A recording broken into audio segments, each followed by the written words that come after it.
Welcome.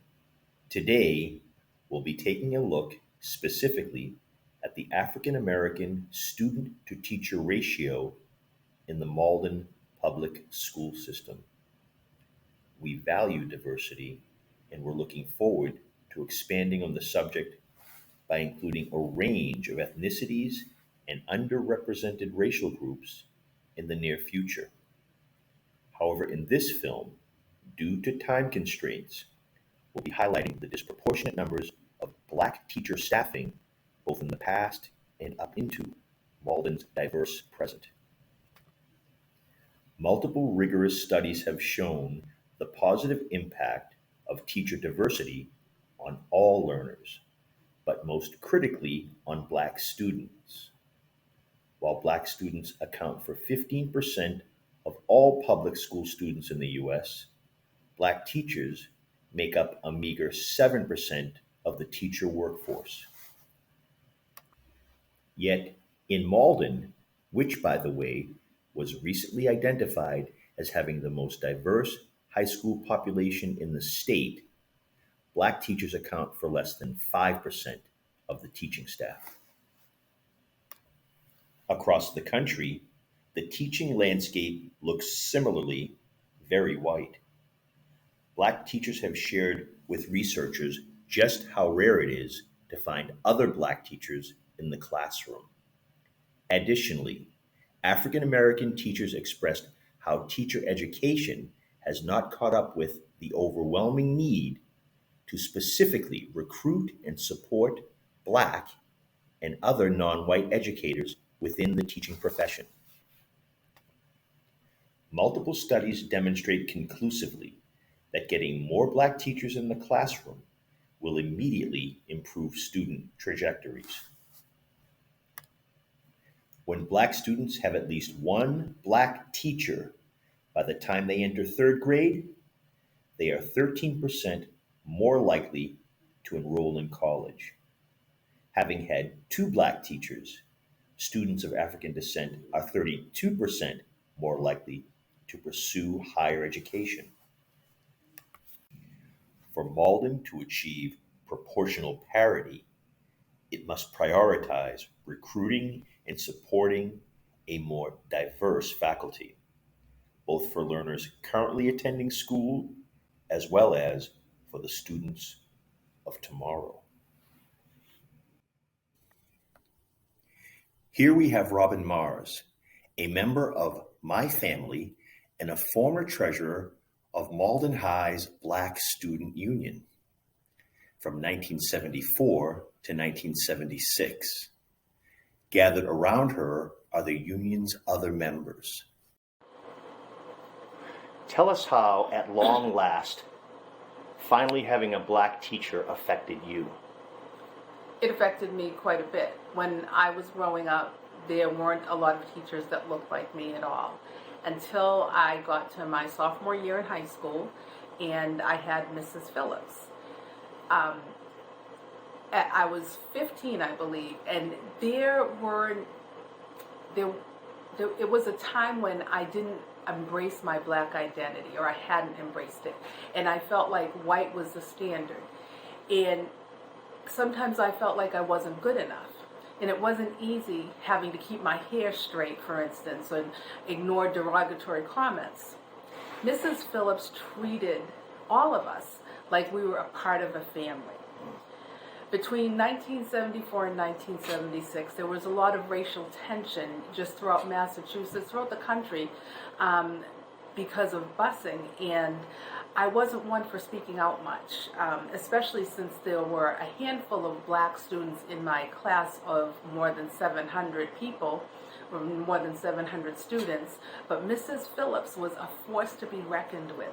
She showed us that there was nothing wrong with speaking our minds or speaking up, even if we weren't heard. She was our advocate for change. She helped me find my voice to the point of when I was asked to be in a debate about busing, I came forward and I handled it.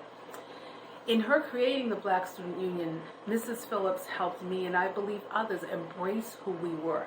She made me feel like I wasn't alone in the school. Like I had someone who I could go to if there was a problem, or who would understand me better and would advocate for me if necessary. Having Mrs. Phillips in the school elevated my confidence, taught me discipline, and created high expectations for myself, or helped me create high expectations for myself. Just like it's important that we have dolls that look like us and books that have characters that we can relate to, I think it's really important that children have teachers that they can relate to as well, because representation matters.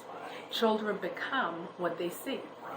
It's been about 46 years since I graduated, God help me, from high school, and I will always remember the effect that she had on me.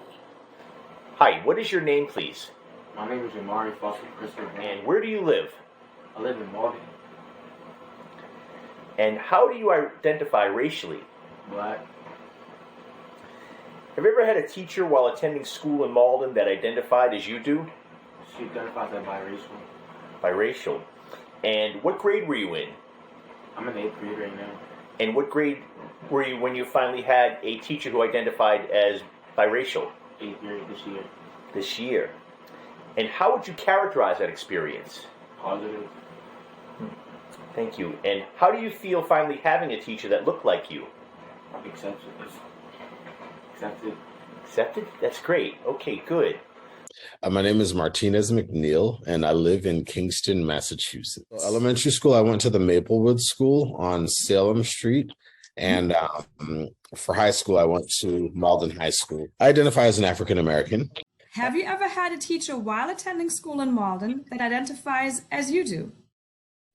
Not just in Malden. I have never in my life had an African American teacher in any of my education. That's college, that's high school, elementary.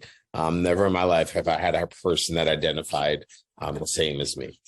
To watch, TV now and see African American teachers, or, hear of them, I'm always like, I never had that.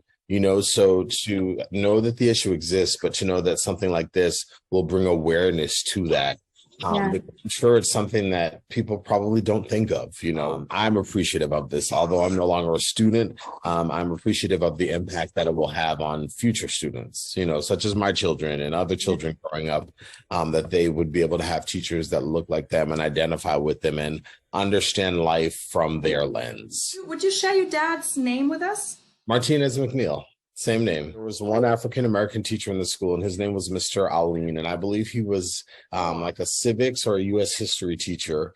And both my dad and his older brother, my uncle, were privileged to have him in school as a teacher. And my dad just saying he remembers the first day he walked into the class and saw this African-American man with a huge afro, so the teacher's desk, dressy bell bottoms, and said he was always dressed up, always in a suit and tie, because he knew that he had to.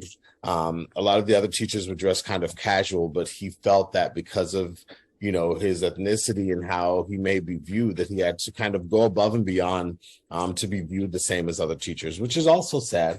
But it also, gives your students an example. So would you maybe summarize that for your dad? That was a very positive experience? Yes, extremely positive. Yeah. Extremely positive. Mr. Aline was actually the one who encouraged my dad to go into music full time. But he encouraged my dad to follow his dreams, and my dad ended up graduating from the conservatory, classically trained piano player, classically trained singer. He did voice lessons, he wrote plays. That was his bread and butter. And he passed that gift and all of that knowledge down to me. So there's a lot of deep gratitude there for the encounter that my dad and Mr. Aline did have, because he really made an impression in his life.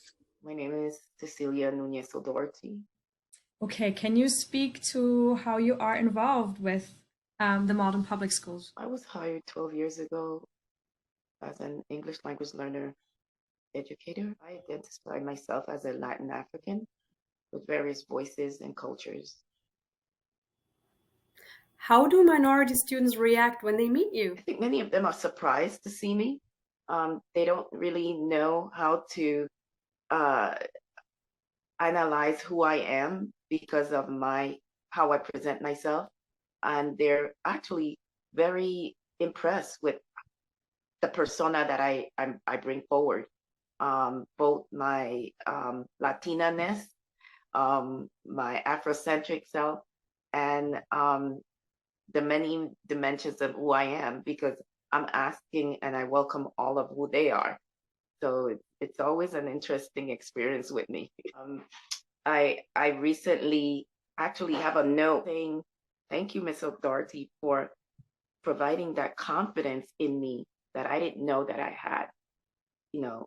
And so that to me was so, to get a note from a fourth grader with those types of words, um, made me realize how impacting I've been to that student.